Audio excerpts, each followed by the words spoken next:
Hello बच्चों, हम देख रहे हैं मध्य प्रदेश पर्यटन क्विज 2025 के जिला स्तरीय आयोजन के प्रश्न पत्र को, जिसमें हमने पार्ट 1 में आपको प्रश्न क्रमांक 1 से 40 तक का हल बताया था। 2 में हमने आपको 41 से लेकर 70 तक का हल बताया था। यहाँ पे हम आपके लिए पार्ट 3 की प्रस्तुति कर रहे हैं, जिसमें आप समझेंगे 71 से लेकर 100 तक के प्रश्नों को। खंड 8, जिसमें आपको सही विकल्प का चयन करके उत्तर लिखना है। इसमें 71 से 80 तक के जो प्रश्न हैं मध्य प्रदेश के स्थान जिला विशेष में स्थित महल, हवेली, किला, दुर्ग एवं गुफा पर आधारित प्रश्न हैं। जो विरासत हैं, धरोहर हैं, पर्यटन स्थल इसके बारे में है, तो इसके सही विकल्प चुनकर आपको उत्तर पुस्तिका में इसके आंसर देना है। तो यहाँ पे सबसे पहले 71वां नंबर का प्रश्न, जिसमें लाल वलुए पत्थर से निर्मित इस किले की नींव सूरज सेन ने रखी थी, जिसे बाद में मानसिंह तोमर ने किले का रूप दिया था। यह किला ऐतिहासिक पर्यटन धरोहर है, तो इसके बारे में आपको बताना है। तो इसका ऑप्शन नंबर आ बिल्कुल सही है, जिसमें लिखा हुआ है ग्वालियर का किला। नेक्स्ट है, यह किला चंदेला, बुंदेली और खंगार जैसे बुंदेलखंड शासकों के प्रभाव में रहा। वर्ष 1180 में खेत सिंह खंगार ने यहाँ पर अपनी राजधानी बनाई। यह किला झांसी के नजदीक स्थित है। मध्य प्रदेश के विरासत किलों में से एक है, जो कि कहलाता है, आप देख सकते हैं इसका आंसर गढ़ कुंडार किला, द ऑप्शन इसका सही है। इसके बाद चलिए प्रश्न क्रमांक 73 देखिए, जिसमें आपको लिखा हुआ है इस किले को सीआरपीएफ की पहली बटालियन का मुख्यालय होने का गौरव प्राप्त हुआ है। पिंडारियों के दमन की आड़ लेकर अंग्रेजों ने इस किले का निर्माण किया था। यहाँ की छावनी प्रथम स्वतंत्रता संग्राम 1857 का महत्वपूर्ण केंद्र था। यह किला राजस्थान से सटे किस जिले में स्थित है? तो इसका नाम है बच्चों नीमच का किला। इसका सा ऑप्शन बिल्कुल सही है। इसके बाद बच्चों 74वां प्रश्न, इसमें मध्य प्रदेश का यह किला जिला मुख्यालय एक ऊंची पहाड़ी पर स्थित है। इसका निर्माण 1200 ईस्वी में किया गया था। यह पहले हिंदू राजाओं का गढ़ था। बाद में यह किला अफगान और मुगल शासकों के अधीन रहा। इस किले के भीतर बादल महल, रोहित महल, जलाशय व मंदिर बने हैं। इस किले का नाम आपको बताना है। तो इस किले का नाम है रायसेन का किला, बा ऑप्शन इसका सही है। इसके बाद चलिए बच्चों 75वां नंबर का प्रश्न, जिसमें मध्य प्रदेश के पर्यटन स्थल मांडू 16वीं शताब्दी के मध्य में निर्मित यह महल विशाल प्रांगणों, भव्य हॉल और सुंदर डिजाइनों के साथ वास्तुशिल्प का अद्भुत नमूना है। महल का मुख्य हॉल कवि संगीत और कविता से गुंजायमान हुआ करता था, जिसे बाज बहादुर और रानी रूपमती बहुत पसंद करते थे। इस महल का नाम बताइए। तो इसका नाम है बच्चों बाज बहादुर महल, द ऑप्शन इसका सही है।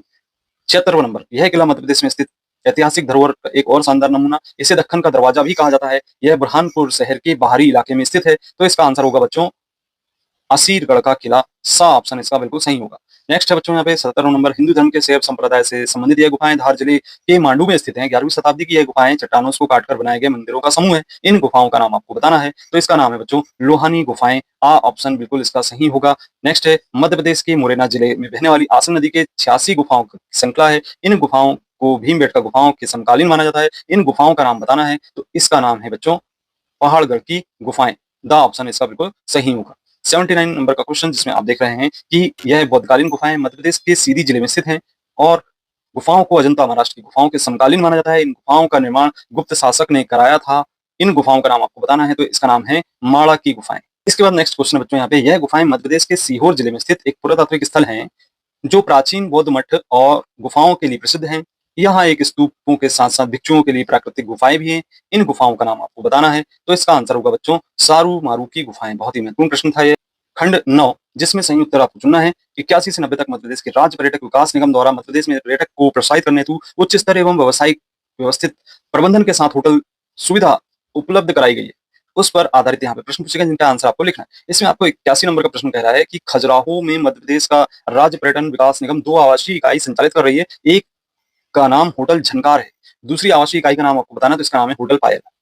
अगला प्रश्न 82 नंबर, मध्य प्रदेश के राज्य पर्यटन विकास निगम द्वारा एक आवासीय इकाई व्हाइट टाइगर फॉरेस्ट लॉज का संचालन किस प्रसिद्ध प्राकृतिक पर्यटन स्थल पर किया जा रहा है? यह आवासीय इकाई अपनी प्राकृतिक सुंदरता, शांत वातावरण और हरे भरे दृश्यों के लिए जानी जाती है। तो इसका नाम है बच्चों बांधवगढ़। इसके बाद है 83 नंबर, मध्य प्रदेश के राज्य पर्यटन विकास निगम द्वारा चौरल रिसोर्ट बोट क्लब का संचालन बेहद खूबसूरत एवं लोकप्रिय पर्यटन स्थल चोरल में किया जा रहा है। पर्यटन स्थल चोरल किस जिले में स्थित है? तो इसका नाम है इंदौर। अगला प्रश्न बच्चों यहाँ पे 84 नंबर, मध्य प्रदेश राज्य पर्यटन विकास निगम द्वारा संचालित आवासीय इकाई तानावाना किस पर्यटक नगर में स्थित है? तो इसका नाम है चंदेरी। 85 नंबर का प्रश्न, मध्य प्रदेश राज्य पर्यटन विकास निगम द्वारा विदिशा जिले में संचालित आवासीय इकाई एमपीटी जंगल रिसोर्ट नदी के किनारे मुख्यतः चट्टानी और एकांत परिवेश में एक अद्भुत वातावरण प्रदान करती है। यह आवासीय इकाई कहाँ स्थित है? इसका नाम है बच्चों उदयगिरी। नेक्स्ट है 86 नंबर, जिसमें आप देख रहे हैं प्रकृति की गोद में बसा यह होटल मध्य प्रदेश राज्य पर्यटन विकास निगम द्वारा अनूपपुर जिले में संचालित है। खूबसूरत बगीचे, विशाल अंतरिक्ष सज्जा और स्वादिष्ट भोजन इस होटल की खासियत है। इस आवासीय इकाई का नाम आपको बताना है। तो इसका नाम है बच्चों एमपीटी हॉलिडे होम्स अमरकंटक में स्थित है। इसके बाद हम 87 नंबर का प्रश्न, जिसमें इंदिरा सागर बांध के बारे में बैक वाटर में स्थित हनुमंतिया पर्यटन स्थल में रेस्टोरेंट और एसी कमरों जैसी आवासीय सुविधाएं उपलब्ध हैं, यहाँ विभिन्न प्रकार की जल क्रीड़ा गतिविधियां भी उपलब्ध है। मध्य प्रदेश राज्य पर्यटन विकास निगम यहाँ पर किस नाम से एक आवासीय इकाई का संचालन कर रहा है? तो इसका नाम है बच्चों एमपीटी टूरिज्म कॉम्प्लेक्स हनुवंतिया। इसके बाद अगला प्रश्न बच्चों यहाँ पे 88, जिसमें मध्य प्रदेश राज्य पर्यटक विकास निगम द्वारा ग्वालियर की एक आवासीय इकाई तानसेन रेजिडेंसी एवं बोट क्लब का संचालन किया जा रहा है। बोट क्लब का नाम ग्वालियर शहर के लिए पीने का पानी उपलब्ध कराने वाली मीठे पानी के जलाशय के नाम पर है। बोट क्लब का नाम बताइए। तो इसका नाम है तिघरा बोट क्लब। नेक्स्ट है बच्चों 89, मध्य प्रदेश राज्य पर्यटन विकास निगम द्वारा संचालित होटल भेड़ाघाट में स्थित यहाँ से मां नर्मदा के सुरम्य दर्शन होते हैं, यहाँ से बोटिंग भी संचालित है। इस होटल का नाम बताइए। तो इसका नाम है मार्बल रॉक भेड़ाघाट। चलिए इसके बाद 90 प्रश्न, जिसमें आप देख रहे हैं मध्य प्रदेश राज्य पर्यटन विकास निगम द्वारा एक आवासीय इकाई होटल विंड्स एंड वेव्स का संचालन किया जाता है। यह होटल एक खूबसूरत स्थल है, यहाँ पर ठंडी हवाओं के बीच पर्यटक आनंदित हो जाता है। आवासीय इकाई होटल के किस पर्यटक नगर में स्थित है? तो इसका नाम है बच्चों भोपाल। बच्चों अब यहाँ पे हम देख रहे हैं खंड 10, सही उत्तर चुनना आपको। यहाँ पे 91 से लेकर 100 तक के प्रश्न हैं। मध्य प्रदेश के राष्ट्रीय उद्यान, अभ्यारण्य, बायोस्फीयर एवं रिजर्व प्राणी उद्यान से संबंधित इसमें प्रश्न है। यहाँ से हम देखते हैं कि प्रश्न किस प्रकार के हैं। तो इसके आंसर आपको लिखना उत्तर पुस्तिका में। 91 नंबर का साल और बांसों से भरा यह जंगल झूमते लहराते घास के मैदानी और टेढ़ी मेढ़ी बहने वाली नदियों की निसर्ग भूमि है। सन 1955 में एक विशेष कानून के द्वारा यहाँ राष्ट्रीय उद्यान अस्तित्व में आया और यहाँ का प्रमुख आकर्षण बारहसिंगा एवं टाइगर है। यह दुनिया भर के प्रकृति प्रेमियों और वन्यजीव प्रेमियों को आकर्षित करता है। इस राष्ट्रीय उद्यान का नाम आपको बताना है। इसका नाम है बच्चों कान्हा राष्ट्रीय उद्यान।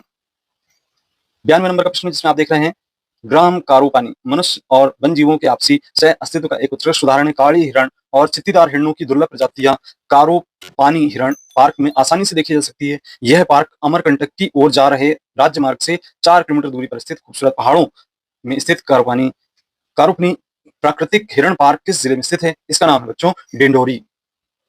93 नंबर का प्रश्न है मध्य प्रदेश में यह जिला वन जीव संरक्षण के लिए विशेष है। यहाँ संजय राष्ट्रीय उद्यान, डुगरी अभ्यारण्य, सोन घड़ियाल अभ्यारण्य स्थित है। इस जिले का नाम आपको बताना है। इसका नाम है सीधी जिला। प्रश्न क्रमांक 94, जिसमें मध्य प्रदेश के अनूपपुर और डिंडोरी जिले के साथ साथ छत्तीसगढ़ राज्य के बिलासपुर जिले एक बायोस्फीयर रिजर्व जय मंडल आरक्षित क्षेत्र फैला हुआ है, जो प्रमुख 3 नदी प्रणालियां नर्मदा, जोइला और सोन नदी के का भी स्रोत है। इस बायोस्फीयर रिजर्व या जय मंडल आरक्षित क्षेत्र का नाम आपको बताना है। तो बच्चों इसका नाम है Achanakmar Amarkantak biosphere reserve.